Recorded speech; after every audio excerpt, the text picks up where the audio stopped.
Olá, família, tudo bem com vocês? Eu sou o Babá Borô e estamos aqui em mais um episódio do Afropod, o seu podcast de africanidades. E hoje com a temática que muito nos interessa, saúde, porque é uma necessidade do nosso povo. E não poderia ser diferente de não trazer uma especialista e hoje coordenadora geral da atenção à saúde da população negra do Ministério da Saúde. Estamos aqui com Rose Santos. Muito obrigado, Rose, pela sua presença aqui conosco. Eu que agradeço o convite, Bababoru e toda a sua equipe. É um prazer, né, estar aqui contribuindo, trazendo informações, né, construindo saberes ancestrais, né, nesse podcast aqui tão conceituado. Então, será um diálogo muito produtivo. Gente, não tem como ser diferente, que falar em saúde é uma das questões primárias, não só de qualquer população, mas também como políticas públicas dentro do governo e numa imensidão de território como o Brasil, né? A gente sabe que existem duas pastas vitais dentro da política do nosso país, que é a saúde e a educação. E hoje trazermos a atenção à saúde negra é algo diferenciado para nós. Rose, me diga como que você se viu dentro desse contexto de estar à frente de uma pasta tão importante para nós, que é a população negra. Então, Bababoru, eu sou uma mulher negra, né, sou profissional de saúde desde 2006. Eu iniciei toda a minha trajetória como sanitarista, sou bióloga de formação, e no município do Recife, a qual é minha cidade natal, eu construí um caminho, né, na saúde pública que hoje, né, culmina aí com toda essa, ascensão nacional, né. Então eu fui coordenadora municipal de saúde da população negra do Recife, né, durante 13 anos. Nossa, já Então, a luta é grande, né. já conheço bem, né, essa política, mesmo que a nível municipal, mas é assim, a gente sempre está se deparando com as nuances, porque vir para a política nacional é olhar todo o Brasil, mas o nosso foco são os territórios. Então, essa minha expertise, né, dentro desse âmbito de carreira profissional, de olhar para essa política como um foco, isso me trouxe também vamos dizer, um plus a mais, né, ao chegar aqui em Brasília, e me traz também várias questões, assim, dos aprendizados que eu tive em diversos territórios aí também no Brasil. Nossa, que maravilha, para a gente ter uma pessoa dentro de uma pasta que é em nível nacional, tinha que ser alguém que não só já trouxesse na bagagem a própria prática, mas também com uma própria essência, né, como você falou, como mulher negra. Mas tira um pouquinho para a gente que é uma dúvida, quando a gente fala de saúde da população negra, na prática nós estamos querendo abordar o quê? De forma bem direta. Então, e aí é importante, Bababuru, a gente resgatar todo o nosso processo ancestral, né? E todo o nosso processo histórico de escravização enquanto população negra. A gente tem uma herança que é o racismo, né? O racismo institucional, o racismo sistêmico. E quando a gente se depara e olha para a nossa população e a gente vai olhar a saúde dessa, né, como é que a saúde chega para essas populações, para essas pessoas que estão no território negro, a gente vai perceber que há um hiato, que há questões, né, de falta de acesso, da falta da consulta, da morte, do adoecimento. Então, a política de saúde da população negra, ela chega como mais um plus das ações afirmativas, né, uma política de reparação devido a esse processo histórico que nossa população sofreu, né, durante a escravização. Então ela traz, também uma garantia que é um dos princípios do SUS, que é a equidade. Então, quando a gente pensa no processo de, como eu costumo trazer para os alunos, né, numa linguagem mais ampliada do que é equidade, dar mais a quem tem menos e menos a quem tem mais, e tentar equilibrar esse cuidado. Então, a população negra, ela vem aí, né, diante de um cenário de atenção maior, e a gente precisa, né, enquanto profissionais de saúde, estar sempre atentos e atentas, né, que esse cuidado ele deve ser garantido, né, dentro dos nossos territórios. Que maravilha. Então a gente pode depreender disso, que por isso que o Ministério, criou uma política específica para nós? Então, e aí é bom, né, Baba, o senhor traz uma questão que é uma questão histórica, e aí demarcar o processo histórico. Esta política, ela é um pleito do movimento social negro no Brasil. né. Após a Conferência de Durban na África do Sul, o Brasil assumiu um compromisso mundial, né, de combater o racismo, enfrentar o racismo em várias frentes, né. Foi criado o Programa de Combate ao Racismo Institucional, à época, e a partir daí foi se pensando nas políticas nos setores que são estratégicos. O senhor abre aqui o podcast falando sobre a educação e saúde, Uhum. né. E na saúde, como é que a gente olha para essa população trazendo, né, toda essa garantia do direito. Então, é uma política pautada pelo movimento social no qual o governo à época, né, trouxe o pleito, né, e aí ampliou e implantou, que hoje a gente está no processo de implementação desde 2009. E aí eu queria destacar algo importante, histórico, que a gente precisa sempre estar, né, atentos como é que as políticas públicas chegam para nós, negros e negras, né. Foi uma política aprovada no Conselho Nacional de Saúde em 2006, mas ela só foi publicada em 2009, né, E a por que portaria. esse vácuo, São Então, Lutense? um vácuo de 3 Nossa, é anos. muita coisa para quem tem tanta necessidade específica disso, né. Então, a gente quando vai para o campo da política pública, né, quando a gente está dentro de um organismo público, a gente conhece, como é que funciona alguns processos. Para se publicar uma política após a aprovação do Conselho Nacional, de um Conselho Municipal Estadual, é algo rápido, assim. Passou pela aprovação do Conselho Nacional, o gestor já pode publicar consequentemente, mas devido ao racismo institucional que nós temos presente, né, ficou nesse ato de 3 anos, né, para que a política fosse implantada, e aí vieram ainda novamente reivindicações. Então, o Estado brasileiro, né, ele tem todo esse, infelizmente, essa herança do racismo, que é um racismo ancestral, e a gente até nesses casos de necessidade de garantia de direitos, a gente Constitucionalmente falando, né. dentro da Constituição de 88, porque a política se baseia também na Constituição, a gente não consegue garantir a tempo. A gente então entende que esse ato que você também falou é uma das formas de racismo que aparece dentro da própria saúde, né, o Isso, que não deveria ter, já que é um bem constitucionalmente falando a todos, né. isso. A saúde é um dos campos mais duros, né, eu costumo dizer a saúde e a educação, quando a gente vai pensar em acesso, né, pensar em cuidado. Não deveria ser. A saúde deveria ser o lugar de garantia desse acolhimento para as O pessoas. primeiro, né, o primário, né, que sem saúde não se faz nada. Não, sem saúde não se tem vida, né. E eu não estou falando da saúde apenas biológica, da saúde apenas, né, psicológica, eu estou falando também da saúde espiritual, da saúde ancestral, são diversas saúdes, Que né. acompanha toda essa diversidade do corpo humano, isso que é Principalmente nós que temos uma descendência, né, que temos um processo de uma origem do continente africano. Então, quando a gente tem aí a ausência, dessa saúde garantida, a gente tem um processo de dor, de morte, né, enfim, de violências para a nossa população. E aí é de imediato que a gente garanta que as pessoas tenham acesso a essa política, na verdade, acesso à saúde, e a política vem como um norteador dentro dos territórios.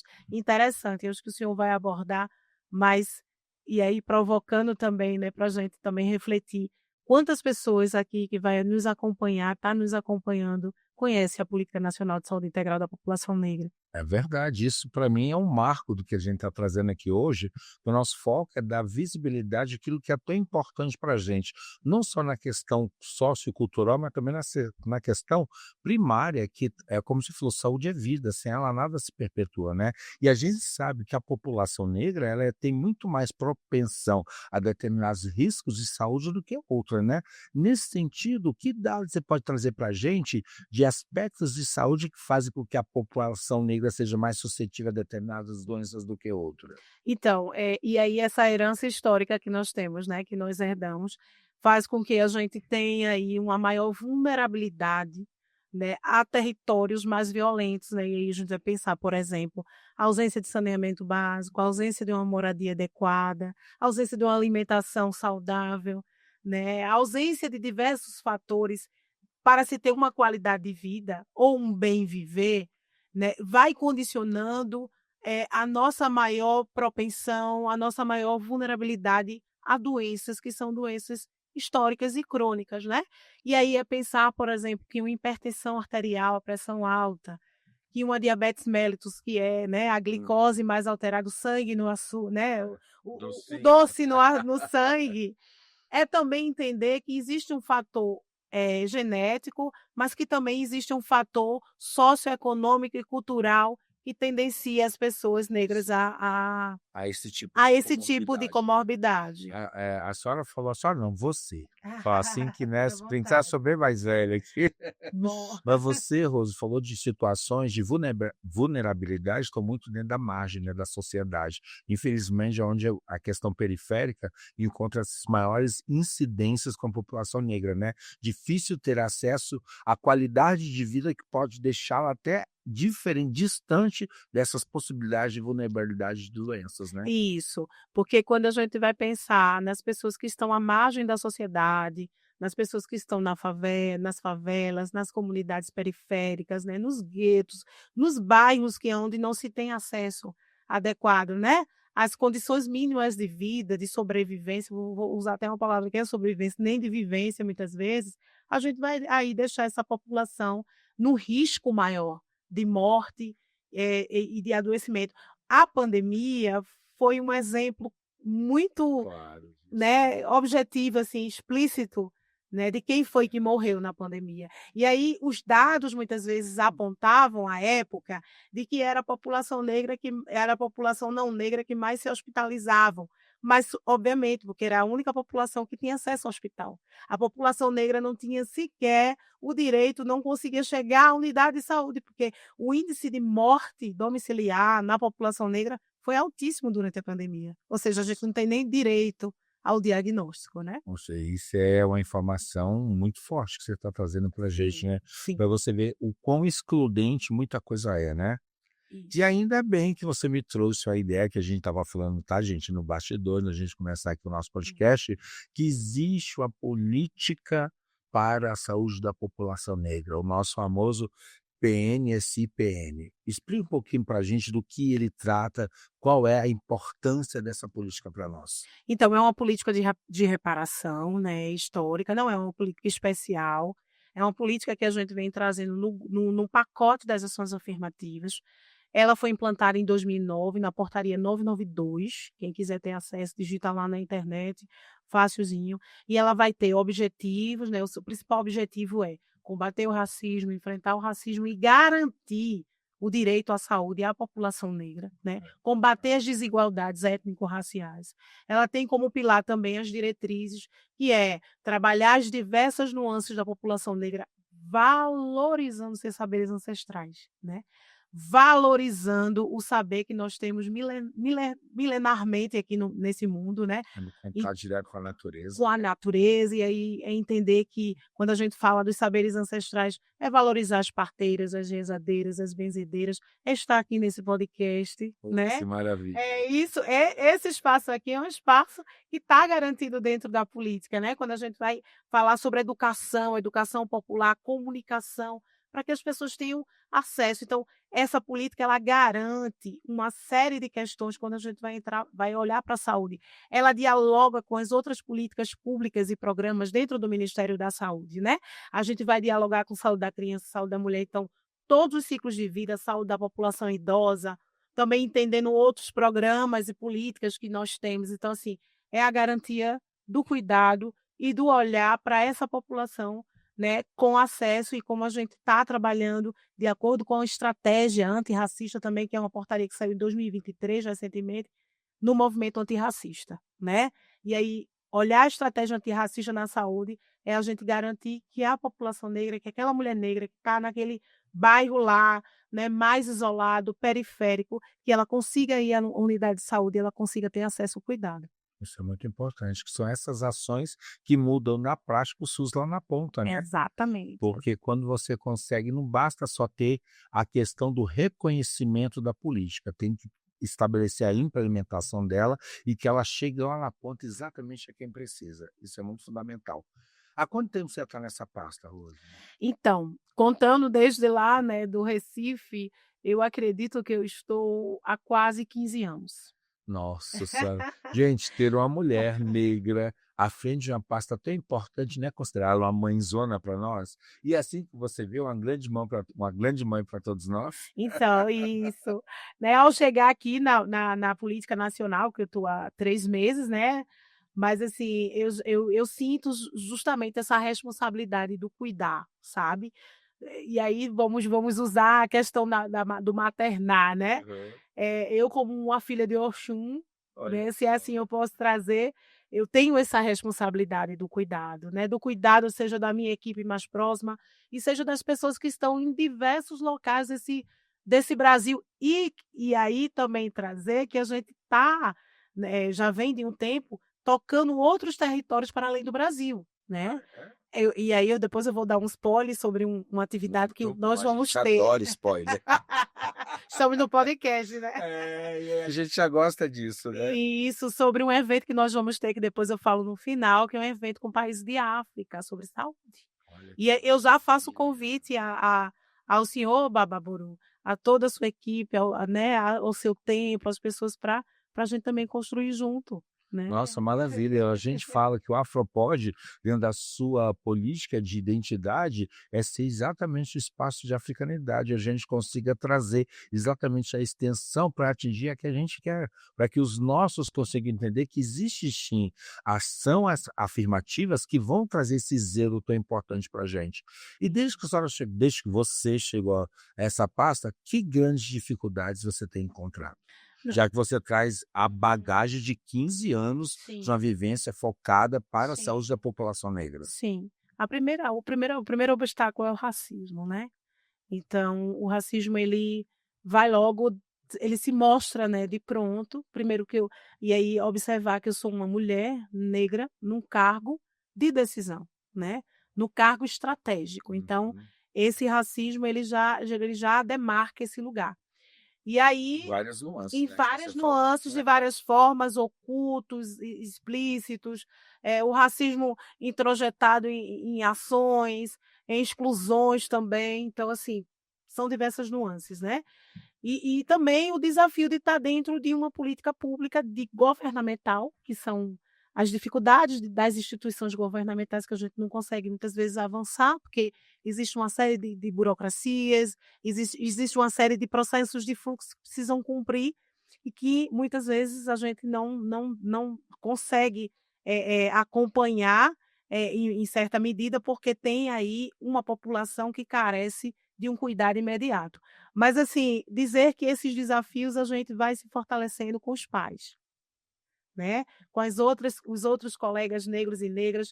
Estar aqui também, para mim, é um fortalecimento, é um canal de abertura, de irmandade, né, e outras frentes, a Renafro, a Rede de Religiões Afro-Brasileira e Saúde, tem se mostrado, ela é uma grande parceira nossa enquanto instituição, e também minha enquanto mulher negra, enquanto gestora, e outros movimentos que a gente vai se aquilombando e a gente vai seguindo. Não, é importante que esses coletivos é uma forma até de descentralizar aquilo que o poder público institui, mas que para chegar na ponta precisa de todo um corpo de transmissão, não só do conhecimento, mas da prática, para que todo mundo se coloque dentro de um benefício único e coletivo. Isso é muito interessante.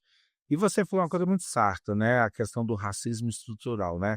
Eu gosto muito desse slogan que está sendo muito utilizado e que é de um pertencimento único. Não basta ser não racista, tem que ser antirracista, né. E Isso. que dificuldades você encontrou na prática lá dentro com essa questão do antirracismo que É, tem que ser praticado e não é a isso. sua maioria? Baba, uma questão que eu acho que é muito prática, e eu acho que a gente precisa também deixar bem enegrecida, é que as instituições governamentais, em sua maioria, ela não consegue ainda ter uma prática antirracista. A gente tem estratégias, né, o Ministério da Saúde tem uma estratégia que foi criada em 2023, né, que aí foi lançada uma série de ações efetivas, mas a gente ainda não institucionalizou essa prática antirracista, porque funciona da seguinte forma, né, então a gente está lá enquanto política nacional, enquanto coordenação, de atenção à saúde da população negra, mas, se a gente não pautar, se a gente não for para esse fronte, as outras políticas ainda não estão tocadas no sentido de fazer um movimento também, né. Então, assim, quando a gente institucionaliza o antirracismo, A gente vai para um local em que qualquer pessoa, em qualquer lugar, ela vai trazer, né, a pauta racial, ela vai olhar para a população negra com esse olhar mais equânime, né? Porque a luta antirracista, ela não só é nossa. A luta antirracista é de qualquer pessoa que esteja sensível e que tenha essa consciência de que o racismo não é um problema, inclusive nosso, que nós não criamos, né? É verdade. Foi a população não negra que criou, mas assim, enquanto a gente não tem essa conscientização das outras pessoas, a gente precisa estar nesse lugar, lutando pelos nossos e as nossas, né. Então assim, a dificuldade dentro de um governo, de uma instituição governamental é porque a gente isso é histórico e acredito que seja universal, é porque a gente ainda não consegue avançar para o campo da institucionalidade do antirracismo. Então, estratégias como a política, como a gente está aqui fortalecendo, ela vem também trabalhar e trazer para as outras, os outros setores, não só da saúde, mas porque a gente dialoga com a educação, com direitos humanos. É uma política que ela é intersetorial e interministerial, transversal também, né? Sim. Então, quando a gente faz esses diálogos, a gente vai percebendo a importância do fortalecimento, né, para olhar, E até enfim. porque é muito importante a gente não deixar isso como uma onda, que Uhum. parece que vem e depois passa, cai no esquecimento, porque a tendência é essa quando a gente fala das coisas que são da população negra, né. É. Não importa qual segmento ou setor, parece que vem como uma onda, tem um clamor, daqui a pouco se esvazia, como tivesse que ir para o esquecimento, que a herança ancestral de apagamento é muito forte. E a gente ter essa consistência da lembrança e da continuidade é muito importante para a gente entender isso não como uma onda, mas como uma normalidade do cotidiano das pessoas, né. Isso é Isso. muito É importante. importante também, Baba, e as pessoas que estão aqui nos acompanhando, que se tenha, o acompanhamento dessa política, mas que se garanta a implementação dessa política em todos os territórios. Aqui eu não só estou falando com um território pequeno, como o Distrito Federal, aqui a gente eu imagino que vai para Brasil, então, na sua cidade, no seu município, existe a política de saúde da população negra dentro do escopo, né, da gestão da Secretaria de Saúde? Por que não tem? Né? Assim, quais são os parâmetros? Onde é que as pessoas podem recorrer, né, para a garantia dessa implementação? Eu costumo dizer que o controle social ele é peça-chave. Né? Então, os conselhos municipais, os conselhos estaduais, né, o próprio Conselho Nacional, são locais de reivindicação e de pleito legítimo da sociedade civil, dos grupos, dos movimentos sociais diversos, das mulheres negras, dos homens negros, da população quilombola, né, que a gente está aí numa necessidade, né, urgente de olhar para a saúde quilombola, das pessoas de terreiro, né, enfim, das pessoas das igrejas, a gente fala aqui para várias pessoas. Então, assim, A linguagem tem que ser universal, né. universal, né. Então se não se garante, se não há garantia dessa política na implementação no escopo dos organismos públicos de saúde, a gente não consegue também implementar esse cuidado nos territórios. Então, é urgente, é uma política que não precisa de muito recurso para ser implementada, é vontade política e nós, enquanto Ministério da Saúde, enquanto política nacional aqui, né, em Brasília, nós estamos à disposição, né, para qualquer município, qualquer cidade que tenha aí, essa vontade, né, e esteja num planejamento da implantação e implementação. É só chamar que a gente se organiza e vai. Nossa, que maravilha, gente. Olha o quanto que a gente está conhecendo do que nós temos direito e de repente está esquecido. E essa nossa vontade de trazer essa pública é para sair da invisibilidade, para que a gente saiba até aonde ir e como chegar, porque aí a gente vai conseguir colocar em prática aquilo que é nosso. Agora, Exato. trazendo um pouquinho mais para o cotidiano, você tem algum exemplo claro de como o racismo age e prejudica a saúde da população negra? Algum exemplo que você possa aqui nos elucidar? Sim, a gente tem diversos exemplos, né, institucionais, mas aqui eu queria citar um exemplo muito interessante, porque ele vai unir o racismo institucional e o racismo religioso, né. Eu fui gestora há muitos anos no município do Recife, à frente dessa política lá, e para a gente chegou um caso, curiosamente, assim, um caso, eu me lembro muito bem, e foi numa sexta-feira, sempre as coisas chegam na sexta-feira à tarde. Né. 5h30, a equipe lá fica já preparada que vai chegar. E eu me lembro que foi mais numa situação dessa de que, uma pessoa tinha denunciado que tinha procurado a unidade de saúde e não tinha sido bem recebida, porque estava usando suas vestimentas, seus achós, enfim, seus Os trajes típicos trajes, religiosos. isso, religiosos, e a unidade de saúde, a pessoa disse que não ia atender, porque o pastor, o religioso, tinha orientado que ali, ela estava enquanto trabalhando, mas ela não podia ter contato com essa pessoa, veja. Um Nossa, profissional de saúde, no seu exercício de enquanto função. de função, enquanto agente sanitário, se ter essa postura. E imediatamente a gente recebeu a denúncia, a gente foi até a unidade de saúde, conversar com essa pessoa, entender como é que foi o processo, e ela afirmou que realmente a gente fez todo um processo de educação permanente, né, de cuidado, de, assim, o primeiro momento, se entendeu que não haveria a denúncia, mas que dependendo da postura daquele profissional, iria se recorrer, porque é importante também lembrar que racismo é crime, precisa ser denunciado, mas foi muito interessante que depois essa agente comunitária de saúde, veja, o desconhecimento também, né, que é fruto do racismo sobre as religiões de matriz africana, afro-brasileira, enfim, afro-indígena. E aí essa pessoa hoje, ela é uma das nossas parceiras Olha em só. um dos projetos que a gente conversou no Ninados Terreiros. Eu lembrei disso quando estava conversando com o senhor nos bastidores. Ela é uma das nossas grandes parceiras no nosso projeto Ninados Terreiros. Então, ela é a agente de saúde que entra no terreiro, que pega as pessoas, que acolhe, que faz assim. Então, eu acredito muito no processo do conhecimento, né? Na Fundamental. desconstrução É a desconstrução que a gente que a precisa. gente precisa, né? Que o nosso processo formativo ele é muito bombardeado, né? De racismo, de homofobia, de lesbofobia, enfim. Então, a gente precisa também, a política tem esse papel fundamental. Sim, porque quando você desconstrói, você consegue resgatar também. Resgatar. Na verdade, a ideia da desconstrução não é você colocar a pessoa, os processos no limbo. Pelo contrário, é trazer a visão correta e dar a mão para resgatar. Até porque a gente é muito de um princípio onde uma árvore só não compõe a floresta. A gente quer Uhum. nos ajudar para que todos tenham esse pertencimento, né? Que é fundamental. Isso. Neste caso da denúncia, existe algum núcleo específico do Ministério da Uhum. Saúde onde você entra em Sim, contato? Como é que sim. funciona isso? Então, existem canais de denúncias, né, Uhum. seja da Ouvidoria Nacional da Saúde, a gente tem um canal que é 136, que é o canal de denúncia, e qualquer pessoa pode ligar e fazer a denúncia, né, qualquer pessoa no território brasileiro.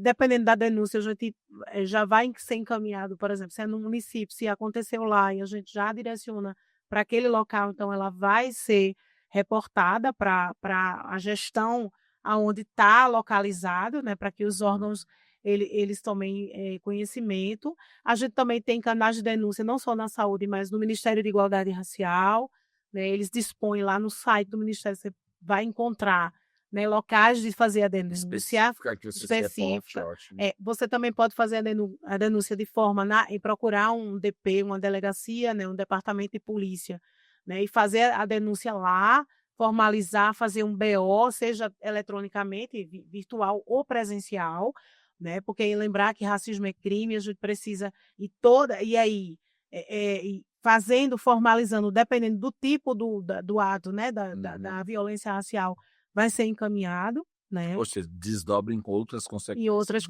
consequências. Então, é importante denunciar, é importante, porque assim, a gente, quando olha as pesquisas, a gente tem pouca denúncia, né? A gente tem mais o ato racial acontecendo, mas a gente não tem o hábito de fazer, de recorrer, até porque também dependendo do estado e da forma como acontece, por exemplo, vou estar aqui e trazer um exemplo. Entre profissionais de saúde que está trabalhando ali numa equipe, é difícil fazer a denúncia, porque você vai lidar com o agressor o tempo inteiro, Sim, né? você está ali do lado Do trabalhando. lado, então é preciso que se tenha uma rede de apoio, que se forme um processo que proteja essa pessoa, né? E nem sempre a gente sabe que vai acontecer, mas assim, é importante a gente recorrer a outras instâncias, tem os ministérios públicos, né, estaduais, o próprio Ministério Público Federal também tem acolhido diversos casos de racismo, né? Seja no campo da saúde ou em outras E instâncias. neste caso, quando é o profissional que cometeu essa questão do racismo, dentro qual a visão do Estado? Existe um trabalho reeducacional para ele? Como é que é isso? Ou não? Então, é isso, né. Se um profissional ele comete o racismo, ele vai ter que cumprir e responder de acordo com a legislação, né, do ato racial do crime. E aí é isso, dependendo do caso, a gente faz um processo de reeducação, né, de acolhimento e também, mas é preciso que a gente traga as denúncias de racismo com profissionais para um campo também do processo jurídico, né? A gente tem estabelecido junto ao Ministério de Igualdade Racial, conjuntamente com as gerências no Brasil, né, nos estados e municípios, também um processo de equipes multiprofissionais, com psicólogos, com assistentes sociais, com até mesmo ajuda jurídica, tanto para acolher, né, a pessoa, principalmente a vítima, como no caso do agressor, dependendo do processo, a gente também direcionar, né, principalmente na questão jurídica, né? Ótimo. Mas o importante é que se tenha esse acolhimento. Então, a nível do Ministério da Saúde, em casos de racismo, a gente tem todo um protocolo para um servidor, um funcionário que vai ser tramitado via fluxo, né? Seja do acolhimento à vítima, à pessoa que sofreu a violência racial, há também o agressor para que, assim, tem medidas punitivas, né, de Claro. advertência precisa Políticas de acontecer, consequência de consequência, fundamentais, de né? realocar para outro setor, e aí aquela pessoa também e dependendo também do grau da violência racial, aí outras São medidas processos mais legais que já existem, né, que não é de hoje, né, isso, onde cada um tem que saber exatamente se colocar diante do fato. exatamente. Até porque se você está no atendimento público é para tratar os iguais de forma igualitária, né, que Isso, acho uma das nossas grandes lutas, né. isso, exatamente. No início da sua fala, você falou que você veio de um lado, assim, daquela questão do território, né. Como hoje que a saúde é vista dentro das comunidades quilomboicas, periféricas e de terreiro? Então, a gente tem aí um grande desafio, né, que é a implementação da saúde pública dentro dos territórios, né. A gente tem, de acordo com todo o histórico do SUS, do Sistema Único de Saúde, no Brasil, diversas nuances de desafios, né. E aí, é colocar aqui que o SUS é um modelo, embora os seus desafios, mas é modelo para o mundo, né. A gente olha as experiências diversas no mundo, mas a gente não consegue encontrar um modelo como o SUS, gratuito, de acesso a todas as pessoas. Embora, como eu coloquei, a gente tem desafios que são desafios institucionais, né, como o próprio racismo, as barreiras e dificuldade que as pessoas têm para acessar. No cenário atual, nós passamos recentemente por um processo de desconstrução de algumas políticas e programas. A gente está retomando, né, algumas iniciativas, ações, programas no processo de condução para o território. Então, a Política Nacional de Saúde Integral da População Negra, ela vivencia um momento de reaproximação com essas comunidades quilombolas, né, com esses territórios que estão muito massacrados e violentados, né, pela ausência da saúde, pela ausência do Estado brasileiro. Então, assim, Pelo distanciamento, pelo né. distanciamento que a saúde, né, tomou de um tempo, o Ministério da Saúde, em parceria, a gente está dentro de uma secretaria que é de atenção primária, e está justamente próximo dos territórios. A gente, esse ano, teve uma iniciativa da nossa secretária Ana Luísa, a retomada ao território com os seminários de atenção primária à saúde. Esses seminários, eles aconteceram em todos os estados federativos e Distrito Federal, aonde acontece o seminário, os gestores de todos os municípios daquele estado participam, né? São 3 dias de diálogos, a gente trazendo quais são os programas de escuta das nossas equipes do Ministério da Saúde. E nós, enquanto política de saúde da população negra, a gente esteve presente na maioria dos Nossa, isso aí movimentou todo o corpo funcional ainda da toda instituição. é, Que in interessante isso. exatamente, a gente se mobilizou enquanto equipes, né, dentro do Ministério da Saúde para fazer escuta. E aí, qual eram as maiores demandas dos gestores?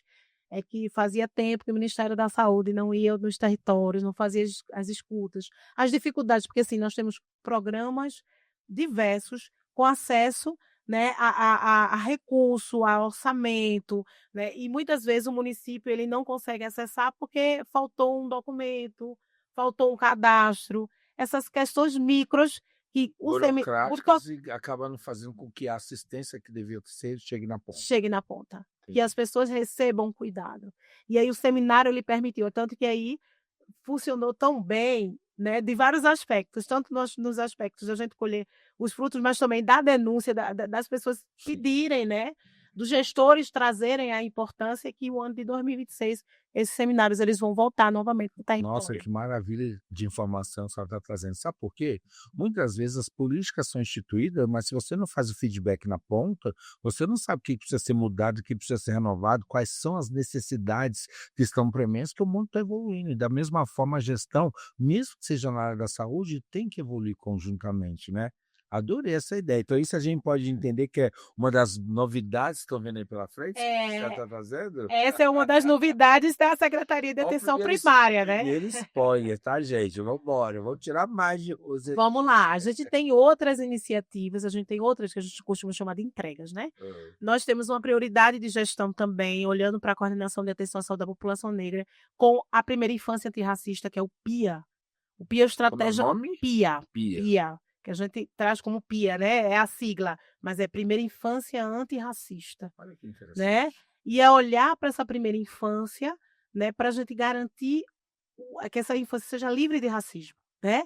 E é uma iniciativa do Ministério de Igualdade Racial, a gente tem a parceria do Ministério da Saúde, do MEC, que é do Ministério da Educação, do Ministério de Desenvolvimento Social, do Ministério de Direitos Humanos. Então, assim, é um grupo de ministérios que entram nessas ações estratégicas para garantir que as infâncias no Brasil sejam livres de racismo, né? E aí olhar para a criança negra, para a criança Olhar indígena, para a origem, onde para a tudo origem, começa. né? E aí o PIA ele chega nos estados com a série de ações, de pactuações, há uma pactuação com o governo do estado, né? E aí os municípios também que vão aderir ao PIA, uma vez que ele adere ao PIA, ele vem com a gente traz uma série de questões, porque o Unicef também está conosco, então vem cartilha, vem informação para os profissionais Então, da educação e só saúde, uma grande estrutura envolvida nisso. uma grande estrutura envolvida, Olha que né? E a gente está no processo de avanço do PIA em 2026. Nós teremos 10 oficinas em 10 estados no Brasil, distribuídas por todas as regiões, para que o gestor, a gestora, ele venha aderir ao PIA, porque assim, não tem dificuldade nenhuma. E aí, inclusive, quando ele faz adesão ao PIA, todo prefeito, todo governador, governadora, eles assumem como se fosse uma pactuação para olhar para a primeira infância como prioridade. Isso está em várias ODS que são pactuações internacionais. isso. Quando ele adere ao PIA, ele já avança nesse processo de pactuação. Então, todo gestor vai, ele gosta, para ele é um resultado positivo. Sim, são itens de monitoramento da sua própria gestão, Já né? sua própria gestão, porque o PIA vem com um pacote, né? Olha que Tanto na interessante. educação, na saúde e nos direitos humanos, a gente recentemente lançou o PIA Quilombola e o PIA de Terreiro, lá na Serra da Barriga, em Alagoas. Eu Olha, estive lá olha, semana passada, semana né? passada, estive lá, e aí como foi importante a gente lançar esse PIA, né? Olhando aquele local onde Zumbi esteve, onde Dandara, Quatune, e firmar a nossa parceria com o governo de Alagoas e também com o governo federal, olhando para outros territórios, né? Para além de lá, né? Da Serra da Barriga, de União dos Palmares, como um território prioritário. Então, além do PIA, a gente vai ter como entrega para o ano que vem, a gente está aí trabalhando no nosso plano operativo, porque o que é o plano operativo? É um instrumento de gestão que subsidia os gestores da política de saúde da população negra municipal e estadual. Então, quando a gente espelha e diz assim, olha, o direcionamento é esse, para o gestor, muitas vezes que está solitário, sem norte, Uhum. ele vai olhar e vai dizer, não, então eu posso seguir por aqui, entendendo as especificidades do Brasil, Não, e é muito legal né? porque você consegue aí sim traduzir uma política nacional que tem eco lá na ponta, tanto estado como municípios. E aí Exatamente. você vai estar criando uma linguagem única, seja Perfeito, operacional de gestão. Nossa, perfeito, fantástico. Já estamos perfeito. aqui na torcida, gente, para que tudo Para o isso plano operativo consiga entrar em ter eco, curso. Isso. verdadeiramente. Que Nós legal. estamos também recuperando aí. Na verdade, a gente está relançando o Comitê Técnico de Saúde da População Negra, o Comitê Técnico Nacional, porque foi um pleito da sociedade civil. Ele chegou antes da política, ele foi implantado em 2004. Ele chamou a política nacional. Então, em 2004, no seminário nacional que houve, o comitê foi formado. Então, ele está parado desde 2017, ele foi paralisado naquela época. Uhum. E aí a gente retoma ele no relançamento, na republicação agora em 2026, porque o comitê ele funciona como um local de deliberação, de fiscalização e monitoramento da Política Nacional de Saúde Integral da População Negra, porque ele tem ali no seu corpo de componentes, de membros, gestão, sociedade civil e academia. Isso que a academia está presente? Também De que tá forma? Como é que é os isso? núcleos de pesquisas, os sério? DEABs, né, que são históricos no Brasil. Então, a É gente tem verdade. vagas para os núcleos de pesquisa, né? Porque aí a academia vai subsidiar, vai dizer assim, olha, a gente tem pesquisa aqui, o movimento social vem também dizendo, ó, no meu território, né, isso não está funcionando, a gente precisa e tal, e a gestão precisa, né, conjuntamente com esse corpo, efetivar a política. Sim, porque é uma forma de você conseguir ouvir essas vozes que estão lá na ponta. A sociedade, nisso, exato, total. A sociedade, nesse sentido, ela participa através dos clubes sociais?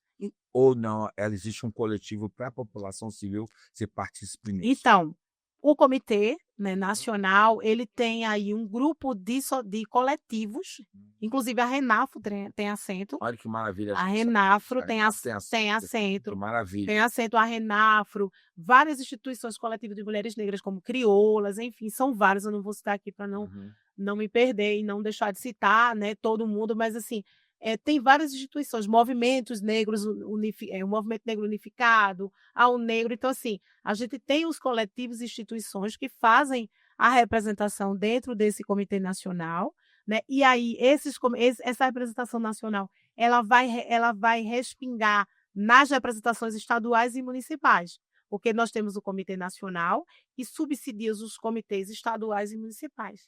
Então, quando a gente fortalece esse Comitê Nacional, a gente ecoa e movimenta os territórios para que os outros comitês que estão parados, que estão trabalhando ou ativamente ou não, que eles também tenham um norte a partir das decisões, porque o Comitê Nacional é que ele vai também dar para a política nacional quais são os nortes, o que é que a gente delibera ali, né? Nossa, Por exemplo, vai criar por exemplo, um seminário, né? O comitê decidiu que a gente precisa formular uma carta, né? Que a gente precisa fazer tal movimento. Então, assim, todas as atividades, o que é deliberado ali, ele é certificado pela sociedade civil, pela universidade. Então, isso é muito sim, pois você importante. já está em todas as frentes, em todos os canais, em todas as instâncias. É isso, isso. Olha, a forma que a senhora está passando aqui, nossa, chega a brilhar os olhos, que a gente sabe que tem aí uma forma estruturada para chegar a todos os níveis. Isso. Mas diante disso, quais grandes dificuldades só vê hoje? Existe uma participação ativa de todos esses núcleos da sociedade civil que são partícipes ou não? Existe uma atuação precisa ou não? Então, a gente está retomando o comitê, mas assim, olhando por outras instâncias, assim, outros movimentos e ações, onde a sociedade civil está presente, hoje a gente sente uma dificuldade da participação da sociedade civil, né? A gente se sente um pouco de um esvaziamento dos movimentos. Mas isso também eu retomo aqui como responsabilidade, estando na gestão, de que a gente não instrumentaliza a sociedade civil. A gente muitas vezes não se aproxima dos movimentos, né? A gente não leva o acesso. Então, ficamos nas nossas caixinhas institucionais, governamentais, aqui, dialogando entre si. E quando a gente chega no território, a gente chega muitas vezes com um pacote pronto. Não há uma construção, muitas vezes, né? Quando é necessário fazer uma construção colegiada com a sociedade civil. Então, a tendência é a sociedade civil esvaziar os Não, locais, se a né? gente for pensar um programa com essa estrutura, pensando em termos dimensionais de Brasil, não é uma coisa que faz em pouco tempo, não tem Não, como não, de ir e voltar para você não. ter o feedback para você reestruturar, né. Na sua visão, o que que poderia ser interessante ser feito para que houvesse uma participação mais ativa do coletivo da população? Eu acho que se o poder público já instituiu a diretriz, tem a norma, criou toda essa estrutura, o que que falta na sua visão para que haja mais essa troca fluídica de comunicação da população com vocês enquanto órgão público?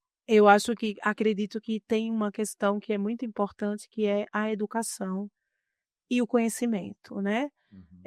Embora a gente tenha vários coletivos, dentro por exemplo, do comitê que ainda a gente ainda vai movimentar, né, voltar o movimento, mas assim, a gente percebe que a falta de informação.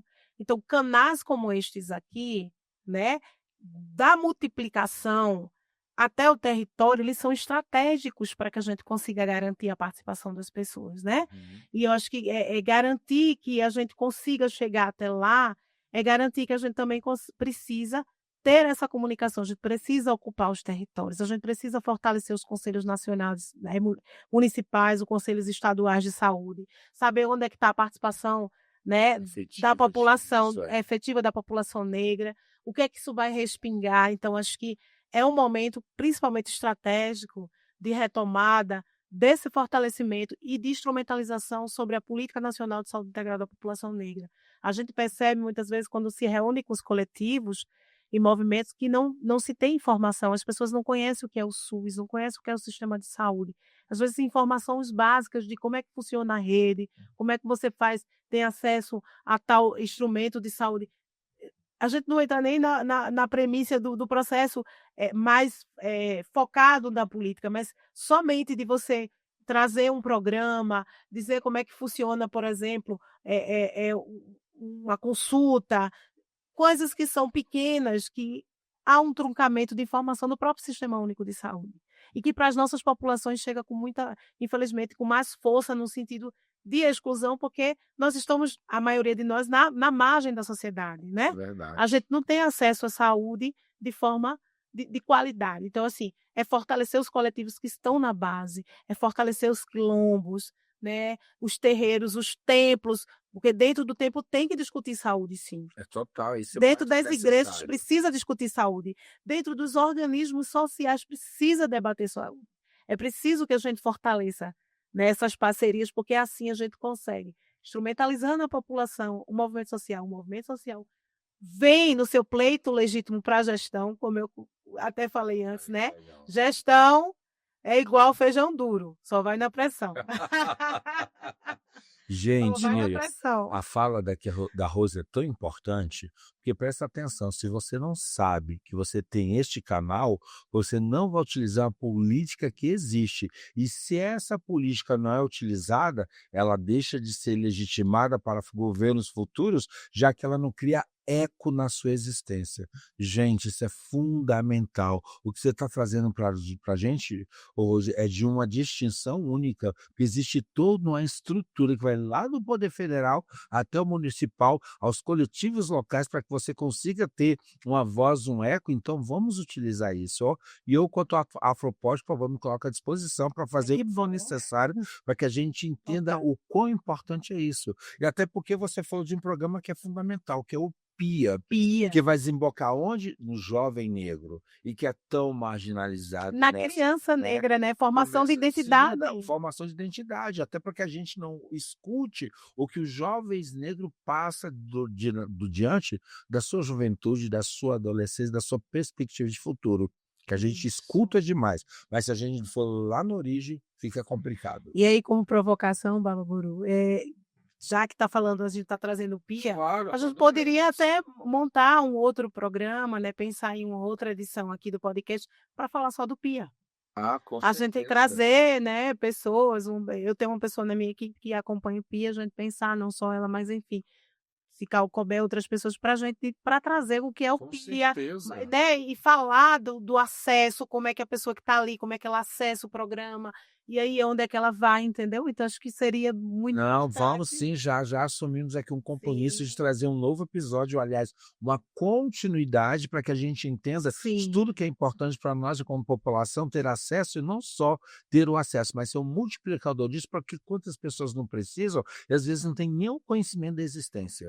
E aí eu lembrei Isso para mim é um fato primordial. primordial, eu lembrei de outra entrega também que nós temos, e aí para 2026, nós temos aí historicamente as populações quilombolas, né, então muitos locais do Brasil nós temos populações quilombolas, então a população quilombola cresceu muito, né, nos últimos anos. E como é que essa população quilombola está tendo acesso à saúde? Porque muitas moram quilômetros de distância, a gente tem uma pesquisa, né, um estudo que foi feito dentro da atenção primária do Ministério da Saúde, que já vem de muitos Que anos, é a questão de você né, estar territorial. territoriado. Então, assim, É. quilômetros de distância das unidades de saúde, das equipes de saúde da família. Como é que a gente encurta esse caminho? Como é que as equipes também de saúde da família, elas olham para a população quilombola, né, para as pessoas quilombolas? Como é que se dá esse acesso? E a gente tem boletins, inclusive foi recém-lançado um boletim né, epidemiológico sobre o acesso, né, da população quilombola, a gente tem um índice muito complexo, né, de adoecimento de saúde mental, de diversas ordens de violências. E aí, pensando nessa conjuntura, o Ministério da Saúde, há alguns anos, já vem fazendo estudos, né, olhando para as equipes de estratégia de saúde da família dentro das localidades quilombolas. E a gente tinha tido a gente tinha houve-se um financiamento, né, para essas equipes, precisa investir nas equipes que estão nos territórios no passado, e aí ela ficou parada em 2023. A gente está retomando agora, né, na nossa gestão, né, conjuntamente com várias áreas técnicas dentro do Ministério da Saúde, um novo incentivo para as equipes de saúde da família que atendem em localidades quilombolas. Esse novo incentivo são incentivos de milhões que a gente está investindo, né, para fortalecer essas equipes de saúde da família, médicos, enfermeiros, inclusive ampliando esse escopo de multiprofissionais com psicólogos, assistentes sociais, né, olhando para esse território, e isso vai ser repassado para as localidades, esse São investimento. especialidades necessárias lá na Necessárias, ponta, né? né? Então, o município que tem lá as localidades quilombolas, eles vai receber esse incentivo, né, além do que ele já recebe para atenção primária, para investir nessas equipes, para que a gente tenha uma melhor qualidade nesse atendimento. E pensando nessa questão da barreira longitudinal do acesso, dentro do incentivo a gente também pensou no transporte. Então tem um recurso para que a equipe utilize o transporte ou a comunidade, as pessoas quilombolas utilizem o transporte também, Nossa, né? que interessante isso. Muito interessante. Então, acho que também seria um outro episódio. Eu estou aqui colocando, né, para falar desse Não, incentivo mas é interessante financeiro. trazer essa visibilidade, que isso é um Isso, foco. porque as pessoas quilombolas precisam ter acesso. E aí vai chegar, a gente vai lançar, e seria interessante quando a gente já passou na CIT, né, um colegiado, que é composto por secretários, enfim, secretarias, e ele agora vai ser lançado, né, a gente vai publicar ele como um programa. Então, após a publicação, a gente trazer informação de como é que essa pessoa quilombola está aqui no território, seja em qualquer lugar do Brasil, ele pode acessar, pode ir lá no gestor, no prefeito, na Secretaria de Olha só, Saúde. se sentir assistida por uma coisa que para ela já está Isso, instituída. está garantido. Então, Olha, como é que chegou? Se chegou, né? Como é que eu posso acessar? Então, isso também acho que é um plus, não, seria um mas episódio fantástico. maravilhoso Não, também. fantástico, ainda mais no momento onde quem sabe que a Palmares, gente, E agora no mês da consciência negra, conseguiu trazer uma homologação de vários de quilombos, valos que certificação, não foi? certificações de vários quilômetros para gerar exatamente o pertencimento à sua origem qualificado. Nossa, eu vi vários, entre eles a comunidade do Buri. Meu abraço, hein, Cavalier? Parabéns pela coisa que você fez junto a Palmares. Que isso é bonito, você ter esse acolhimento onde o governo e o poder público instituído consegue reconhecer e trazer benefícios para essa Isso, população, que isso. faz parte do nosso cotidiano nesse país que é gigante, né? Exatamente. Mas agora puxando um pouquinho a coisa para o meu lado, hein? Agora vamos puxar um pouquinho essa sardinha para o meu lado. Você falou de um projeto, se eu posso falar assim, Ninar nos terreiros, como é que é isso? Explica um pouquinho para mim, Rose. Por favor, que eu já fiquei de Então, olho, meu povo. é um projeto do coração, né? É um projeto que eu tive o prazer de lançar e criar juntamente com o Sony Santos, lá em Recife, né? Um projeto que vai olhar para a infância, né, negra e valorizar os saberes ancestrais, né, dos terreiros, das religiões de matriz africana e afro-brasileira, entendendo que essa infância ela precisa ser protegida em diversos sentidos, né? E essa infância ela precisa receber de fato a informação correta, ela precisa ter, né, a garantia de que essa criança ela vai ter contato com sua identidade, né? Então, esse projeto é um projeto criado em Recife, Pernambuco, né? Ele está dentro do PIA, inclusive vai ser referência nacional no Brasil, né? Eu sei que tem outras iniciativas, Olha que inclusive o Baba Buru maravilha. também toca um projeto, né? E aí é um projeto que une educação, saúde, direitos humanos, assistência social, cultura, porque a gente vai para dentro do terreiro, a gente trabalha com a escola que está ali próximo, né? A escola com as crianças, né? Geralmente na primeira infância até 7 anos. A gente Então, tem faz parceria com a educação. tem total parceria com a Ótimo. educação. São as crianças da escola que vão para dentro do terreiro, né? A gente faz um trabalho pré, antes do projeto, que a gente tem um dia da culminância, e faz um trabalho de continuidade depois. As crianças da escola vão para Vão dentro do para terreno dentro do para ter uma terreiro. vivência? E exatamente, exatamente, é um projeto lindo, né, que a gente Nossa, é o faz inverso do que eu imaginava.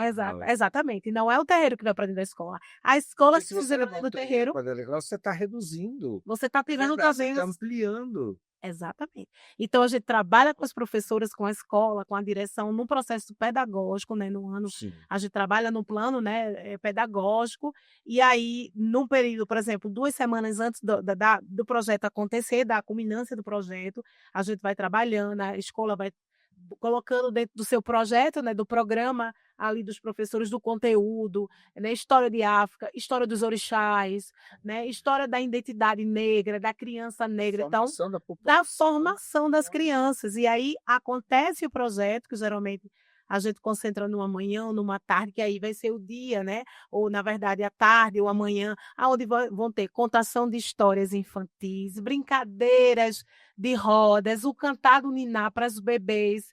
Por que o niná nos terreiros? As pessoas sempre perguntam. Eu lembrei muito de Mãe Nilce, da Renafro, em uma das suas falas, ela falando da questão do niná, né? Muitas vezes chega no terreiro, eu vou ninar. Então, esse niná é de África, né? De acalentar. Então, a gente Tomar tem conta de dar código, de dar proteger. de proteger. Então, geralmente, nas edições, a gente tem o acolhimento ao bebê, à gestante, e aí a gente tem Chantal, as massagens, o cântico dos ninás lá de África, do Urubá.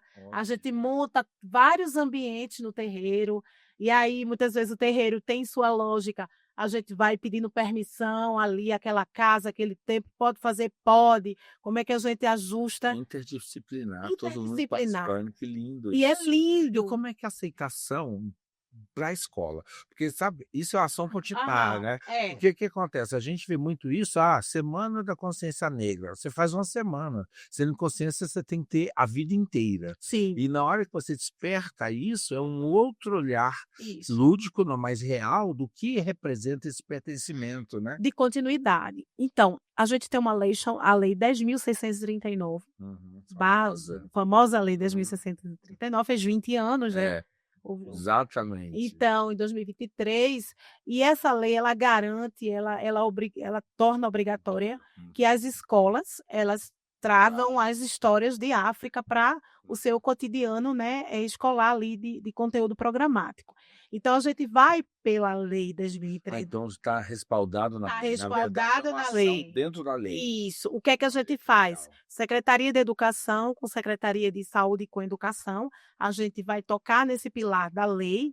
Geralmente, em algumas cidades, ou na maioria das cidades, muito no Nordeste, acho que em outros locais, existe sempre uma relação que é a educação para as relações étnico-raciais dentro da Secretaria de Educação. A gente faz uma parceria e aí essa instância de gerência vai apontar as escolas que são estratégicas. Por exemplo, eu tenho um terreiro no bairro X, que a gente vai fazer edição lá, a gente mapeou que dentro dos nossos indicadores de saúde é um terreiro que tem tem processos que a gente vai precisar dialogar com relação à infância, olhar, enfim, garantir a saúde, e aí a gente pede uma orientação da educação, faz a parceria, ela vai apontar, tem escola mais próximo, que a gente pode trabalhar com aí vem via fluxo da gestão para a diretora da escola, e ela vai precisar trabalhar com as professoras, e as professoras vêm aí aplicar com os alunos, né? E no dia é interessantíssimo. Então, aí a escola vai dizer assim: olha, a gente programou as crianças da primeira série, que não é mais primeira série, né? Dos anos iniciais. Não vamos denunciar nossa. Não vamos fazer tempo de vovó. Dos anos iniciais, né? Turma A, turma B, turma amarela, enfim, serão essas duas turminhas, essas duas turmas. E ali eles vão trabalhando, as professoras vão fazendo todo o processo. A gente geralmente dá o subsídio com a educação, com a cultura, porque lá em Recife tem esse cenário da cultura ter músicos que fazem a contação, e a gente tem uma contadora de história, uma ou duas profissionais, e vai para a escola. Então, assim, a gente vai construindo, e às vezes até a própria escola tem contação de história, né? A gente tem avançado no debate racial na educação. embora os desafios, mas nós já temos escolas que Olha que legal. trabalham, né, a pauta racial. Inteligentíssimo. Você tem uma lei que versa dentro da educação para trazer a questão da história de África e indígena também, e Isso, citar que a lei isso. prevê, mas você consegue trazer dentro desse contexto a inserção da educação da saúde. Porque as Porque utiliza muitas vezes garantir, isso né? é garantir. E que legal, você fez do limão a limonada. Exatamente. E como tem. Sabe o que eu achei interessante também? Porque você consegue não só trazer a implementação da lei, porque a lei foi instituída, mas precisa de ações que implemente lá na prática. Você está conseguindo fazer isso e também até para o próprio docente, uma forma de como ele trabalha isso no seu conteúdo pedagógico. Isso. Porque eu lembro, enquanto Associação Cultural e FADG, tempos atrás, fez parceria com um órgão do Poder de Educação Local, exatamente para a gente trazer uma vivência de apresentar, de entendimento filosófico para os docentes, porque muitas das vezes a lei estava instituída, mas eles não sabiam como implementar na prática, porque não era a vivência deles. Então, se Isso. você não cria ações específicas que consigam deixar isso palpável, fica só no papel. Então, eu estou Exatamente. adorando isso aí, porque o Ninar vai fazer com que, através dessa vivência, ou dessa interseção de ações, saúde, educação, direitos humanos, né, igualdade racial, a gente consiga instituir uma coisa que já estava mais que necessária, né? Mais que necessário. E a gente está em processo, né, de fazer o memorando de entendimentos, trazendo o NINAR, né, conjuntamente com Fiquei empolgado. a Secretaria de Saúde do Recife, né, que é um projeto lá, a Prefeitura, fazer esse memorando de entendimento com o governo federal e fazer as parcerias com o MEC, porque a gente vai trabalhar, como o senhor colocou, com a lei. E aí também destacar que esse projeto é um projeto muito bonito e forte. Ele foi premiado pela OPAS. OPAS é a Organização Pan-Americana de Saúde. Olha. Então, a gente recebeu uma premiação dentre diversos trabalhos, mais de 1.000 trabalhos, nas Américas e no Caribe.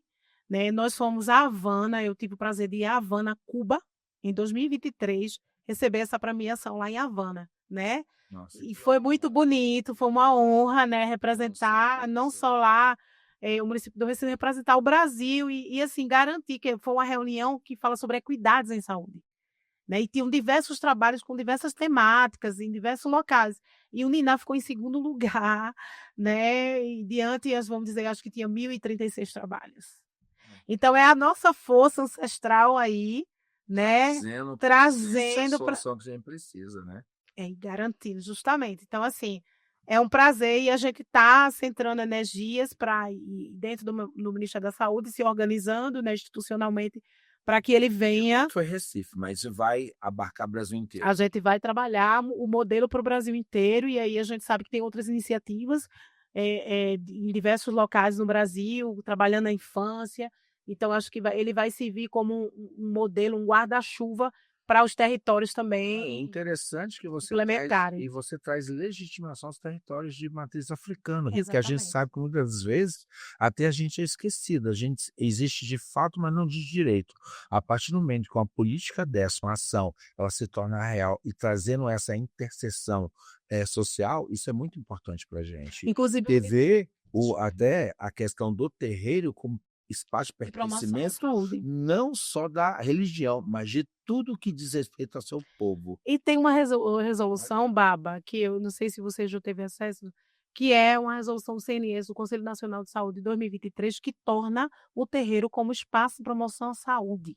Está lá, pode acessar. Então, é uma resolução do Conselho Nacional de Saúde, dizendo assim, ó, os terreiros são espaços de promoção à saúde. É mais uma legislação. Meu povo, que aula hoje, hein? Que delícia esse episódio. Muito bom. E aí, folga para a gente saber que existem coisas que a gente tem que correr atrás, se, na verdade, aculturar de tudo isso, se colocar diante disso, se colocar disponível, né? Porque já me interessei como é que eu, enquanto sacerdote de um templo de orixá em Brasília, posso participar do Ninar, porque é isso dentro do meu terreiro, sim.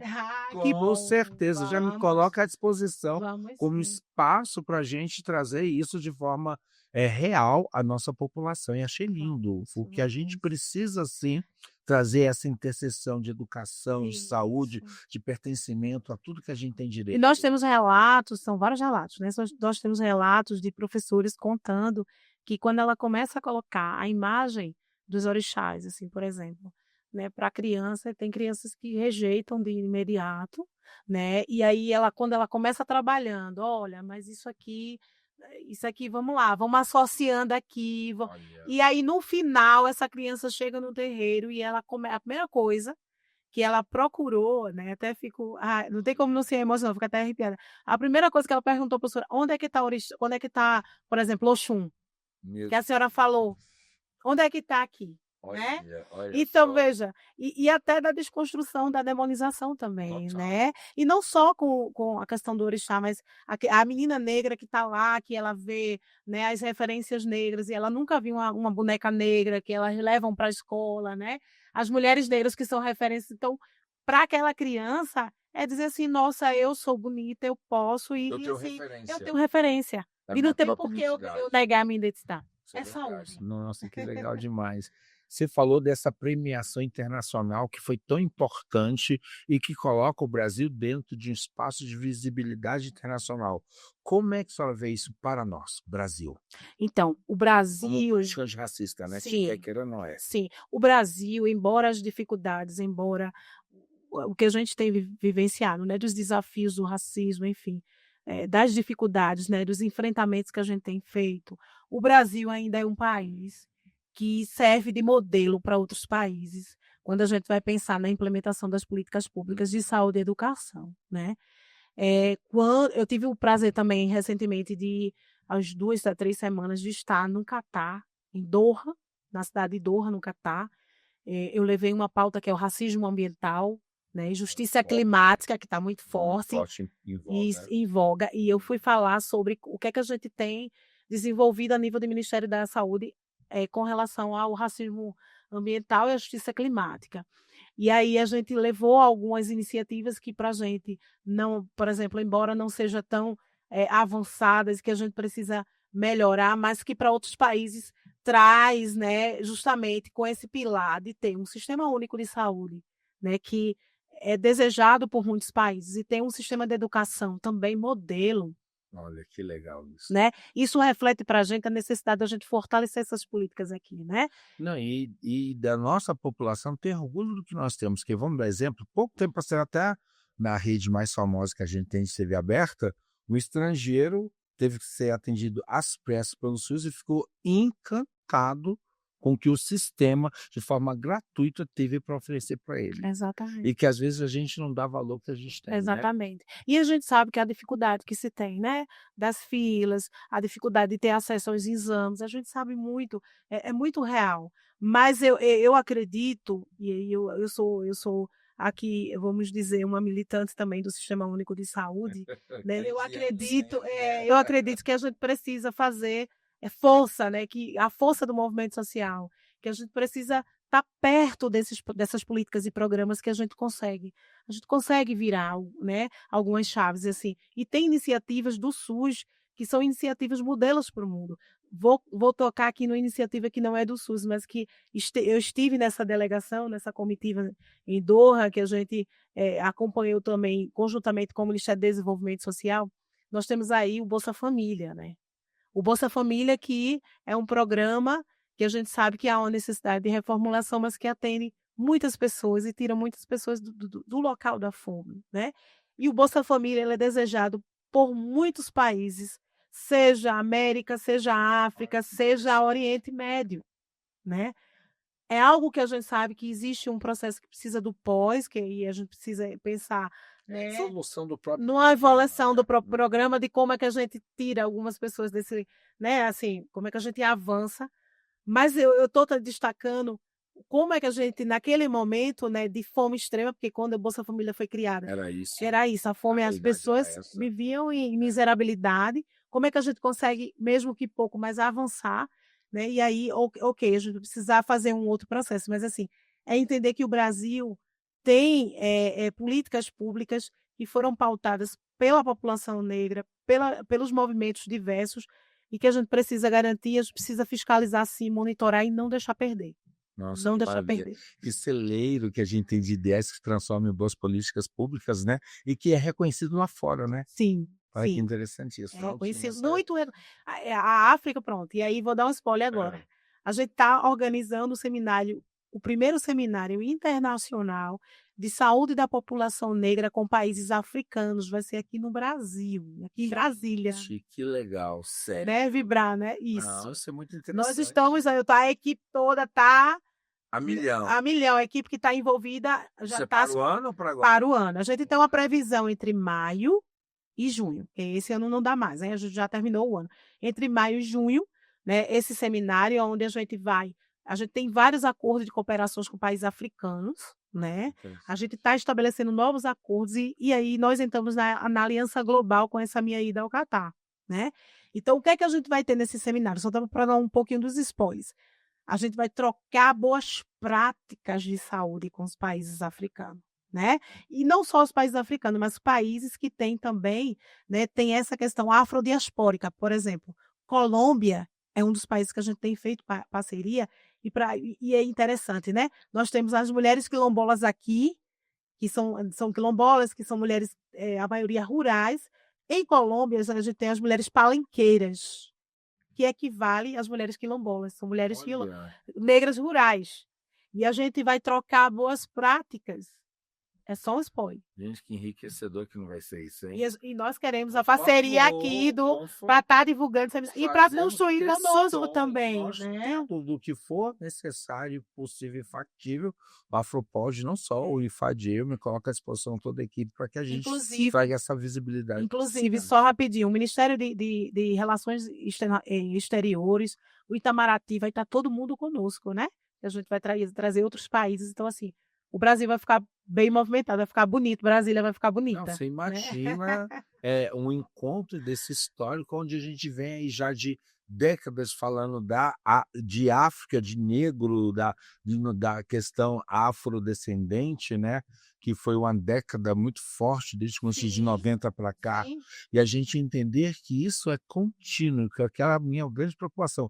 Cara, não pode ser modismo, isso tem que ser um ato continuado para trazer a relevância do que a temática traz e para uma população onde a maioria é negra. E que, inclusive, a década dos afrodescendentes, que terminou em 2024, vai ser renovada. Opa, Eu participei de uma sério? reunião semana passada, né, que a gente foi justamente com vários países africanos, lá no MRE, no Ministério de Relações Exteriores, que foi anunciada uma possível renovação e que já está no processo de acordo. E que é muito importante, Né? a partir disso, o quanto de outras políticas Isso. referendadas que vão Isso. beneficiar toda essa E a gente do Ministério da Saúde já está bem atento e a gente vai estar também aí dentro dessa construção. Maravilha, que show de bola. Gente, que papo gostoso está sendo esse episódio de hoje. Tanto de novidade acerca da saúde, que a saúde não tem a ver só com a questão biológica, tem a ver com aquilo que é antes, durante e depois, que é a continuidade do seu bem-estar. Isso é muito importante. Que delícia, viu? Estamos quase chegando já no final do nosso episódio e claro que algumas coisas a gente tem que ainda aqui trazer dessa rica mente da Rose Santos, que está à frente dessa pasta tão maravilhosa. O que você pensa para os próximos anos, dentro da sua visão, que é necessário ainda fazer dentro da sua pasta? Então, a gente tem vários desafios, assim, eu tenho uma série de propostas de entregas para a frente, né, daqui a 3 anos, mas tem áreas que são áreas prioritárias, né, tem áreas que são áreas-alvo dentro desse escopo do que é pensar a saúde da população negra, né, investir na primeira infância, que a gente vai investir, né, investir no enfrentamento à mortalidade materna, fetal e infantil, e isso quer dizer garantir que as mulheres negras não morram antes, durante e após o parto. E por que isso acontece com esses índices tão alarmantes? Então, a gente... Não. Você tocou num ponto nevrálgico que a gente sempre vê nos Fiz essa noticiários. provocação, né? Então, nós temos um índice de mortalidade materna em mulheres negras que quase 100%, né? O que a gente costuma dizer é que o racismo obstétrico ele é muito presente, né, dentro dos locais de saúde, dentro dos centros obstétricos, por diversas questões, né? Pelo modelo eugênico que a gente tem do pari, por uma visão que é uma visão do próprio racismo institucional e do próprio racismo ancestral, de que mulher negra aguenta dor. Tem uma pesquisa de uma professora, né, a professora Maria do Carmo Leal, uma mulher não negra, ela é médica da Fiocruz Rio de Janeiro, que ela comprovou dentro da sua pesquisa que mulheres negras recebiam menos anestésicos em um centro lá do Rio de Janeiro, o Centro de Saúde, né, Obstétrico do Rio de Janeiro, e que eram aplicados menos anestésicos em mulheres negras no momento de parir, porque se tem esse mito. E não só lá no Rio de Janeiro, se tem esse mito no Brasil todo, né? Quando a gente vai coletar essas informações dos índices de mortalidade materna, a gente vai também percebendo que o racismo obstétrico se cai muito para o corpo da mulher negra, né? É aquela que demora mais para ser atendida na unidade de saúde, é aquela que vai peregrinar de maternidade em maternidade para ser atendida, é aquela que, quando é atendida, também ela tem ali Descaso, né? descaso e procedimentos obstétricos que não são adequados, que ela vai receber, né? A questão da dor, muitas vezes a violência de que ela está bem, que ela tem que aguentar a dor. Então, assim, toda essa série de violências e violações, ela recai principalmente para os corpos das mulheres negras. E quando a gente vai avaliar, eu fiz parte em Recife durante 10 anos do Comitê de Enfrentamento à Mortalidade Materna Infantil, materno e fetal infantil no Recife, estudando esses óbitos. E aqui, a nível nacional, eu também estou dentro do Comitê Nacional de Enfrentamento, e quando a gente vai olhar, a maioria dos casos de mortalidade materna deveriam ser evitados. São quase 100% evitáveis. A gente poderia ter evitado num pré-natal de qualidade, no acesso também a esse processo, né, da saúde, né, no acesso ao parir de qualidade. Então, assim, ou seja, quase 100% a gente poderia ter evitado dessas mortes. Nossa, que realidade chocante, né? Né? Você está falando de vida, né? Isso. Então, é uma das minhas metas enquanto gestão, é a gente reduzir. A gente tem uma rede chamada Rede Aline, é um programa bom, que está agora, a gente recém lançou que é o Passo Zero dentro da Rede Aline. A Rede Aline, ela tem o nome Aline, porque faz a homenagem a Aline Pimentel, uma mulher negra do Rio de Janeiro, que sofreu violência e morreu no parto. Ela foi, na verdade, a gente diz que foi um homicídio do Estado brasileiro. Ela não recebeu nenhum atendimento, e aí foi preciso uma organização norte-americana, mundial, denunciar o Brasil. O Brasil paga até hoje, né? Cumpre penas, né, devido ao caso de Aline Pimentel, que se tornou a repercussão no mundo. E aí a Rede Aline vem também fazer referência a esta mulher para que a gente reduza, né? Tem uma meta lá de reduzir 50% da mortalidade materna, fetal e infantil em mulheres negras. Muito Né? difícil. Então, é uma das estratégias que eu tenho investido. Também investir fortemente, né, nas comunidades quilombolas, na saúde quilombola, também para avançar esse olhar, né, para que a gente possa ampliar aí, né, o escopo dentro dos territórios. É a gente também fortalecer nossa rede do Comitê Nacional de Saúde da População Negra, a gente fortalecer a saúde nos terreiros, a saúde ancestral, é uma das minhas prioridades. Maravilha. Né? A gente ampliar para. E aí, assim, é um desejo ousado, mas, enfim, já tive vários desejos ousados que foram realizados, né? Não, e Vamos lá. somos da filosofia que você não pode castrar o Isso. sonho do ser humano, que ele é castrado, aquele que não sonha não tem vontade de Não tem realizar. vontade de. Eu não estaria aqui, né? Se eu não Com tivesse certeza, sonhado, com inclusive, nem certeza, não estaria com aqui. certeza. E aí a gente tem uma política, que é uma política nacional de povos e comunidades de matriz africana e povos de terreiros, eu acho que o nome é esse. Essa é a política que foi instituída, mas agora a gente precisa avançar para a saúde ancestral, para a gente reconhecer a saúde e as práticas de cuidado na saúde, porque a gente tem as PICs, que são as práticas integrativas e complementares, mas lá os PICs não reconhecem, por exemplo, o banho que é feito no terreiro, o chá que é ofertado, as infusões, né, as rezas. Fazem tão bem a milhares. E que isso é saúde, isso é ciência. Verdade, isso é ciência, né? é saúde. Então a gente está no passo, isso também é uma das energias que eu vou gastar para que a gente reconheça. Olha, e vamos pedir com fé ao nosso Deus e aos nossos deuses para trazer a saúde, energia e proteção. Porque você Vou precisar muito.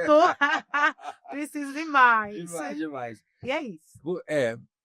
Hoje, gostei do que você trouxe para o futuro. E hoje, quais são os seus maiores desafios que você enfrenta? Então, os maiores desafios, o meu maior desafio é o racismo, né? O racismo sistêmico, estrutural, institucional, né?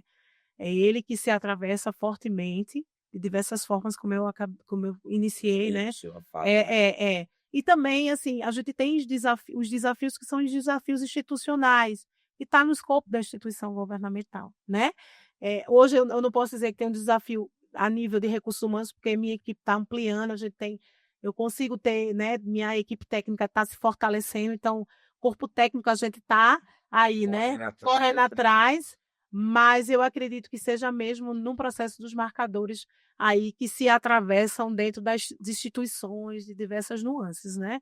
E, enfim, eu acho que são questões que a gente vai, driblando, vai encontrando janela de oportunidade, mas eu tenho também aí a gente tem esperança, né, que essa institucionalização do antirracismo, ela também venha nos próximos anos. Isso Você é uma sabe que das você está missões. numa pasta desafiadora por todo o histórico de atribulações e, às vezes, de muros, não passagens, que você falou aqui que tem.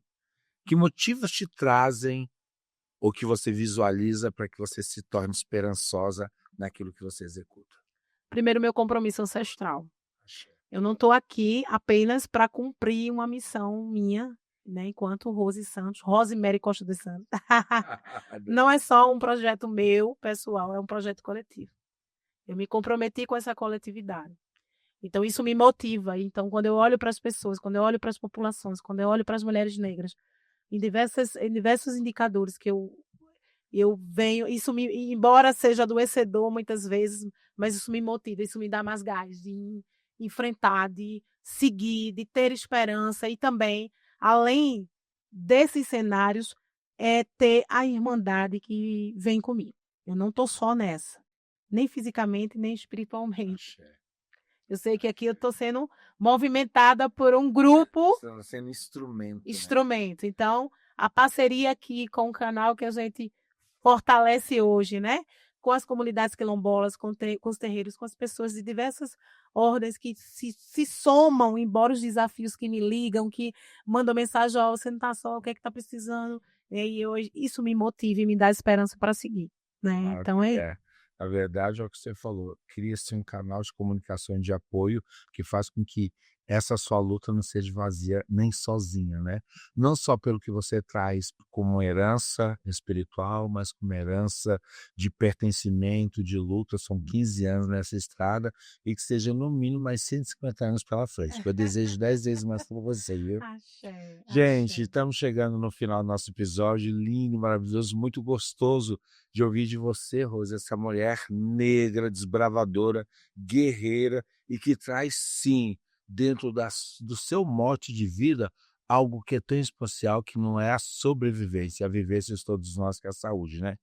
E claro que eu não podia deixar de trazer também o meu patrocinador, gente, a Toque Africano, que é a loja que está aqui no Planalto Central e que faz a África tão presente para nós, né?